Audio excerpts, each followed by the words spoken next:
Previous இயர்ல கேட்ட ரொம்ப முக்கியமான ஒரு கொஸ்டின். இதுல நம்மளால என்ன பண்ணுவாங்க அப்படின்னா, கொஸ்டின் பெருசா இருக்குன்னு பார்த்துட்டு பயந்துருவாங்க. இந்த கேள்வி வாசிங்க ஃபர்ஸ்ட். ஒரு ராணுவ முகாமில் 800 வீரர்கள் இருக்கிறார்கள். சரி, அவர்களுக்கு 60 நாட்களுக்கு போதுமான மளிகை பொருள் இருக்கு. முகாமிற்கு மேலும் 400 வீரர்கள் வந்து சேர்ந்தார்கள் எனில் எத்தனை நாளுக்கு அந்த மளிகை பொருள் வரும்? அதாவது மளிகை பொருள் சேம் தான், ஆனா 800 பேருக்கு 60 நாட்களுக்கு தேவையான மளிகை பொருட்கள் இருக்கு. அதுல 400 பேர்கள் மேலும் கூடுறாங்க அப்படின்னா கூட்டிக்கிறணும். அப்ப 800 பிளஸ் 400 1200.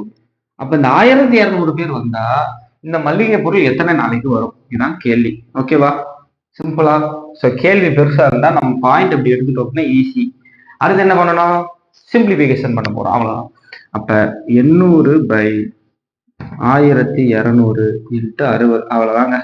2 சைபருக்கு 2 சைபர், இதை கேன்சல் பண்ணா 2 3 கேன்சல் பண்ணா 20. அப்ப 2 இன்ட்டு 20 40.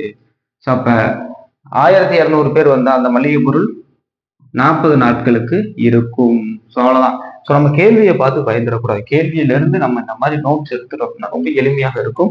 ஸோ இந்த மாதிரியான மோர் வீடியோஸ் நம்ம சேனலை சப்ஸ்கிரைப் பண்ணி டிஎன்பிஎஸ்சி படிக்கக்கூடிய நண்பர்களுக்கு ஷேர் பண்ணுங்க. அதே மாதிரி குரூப் 4 மற்றும் சப் இன்ஸ்பெக்டருக்கான இலவசமான டெஸ்ட் பேஜ் நடத்திட்டு இருக்கோம். கீழே டெலிகிராம் மற்றும் வாட்ஸ்அப் குரூப் கிளிக் பண்ணி ஜாயின் பண்ணி சேர்த்துக்கலாம். மற்ற இன்ஸ்ட்ரக்ஷன் எல்லாம் குரூப்ல தருவாங்க. ஸோ வேகமா சேர்ந்துக்கங்க.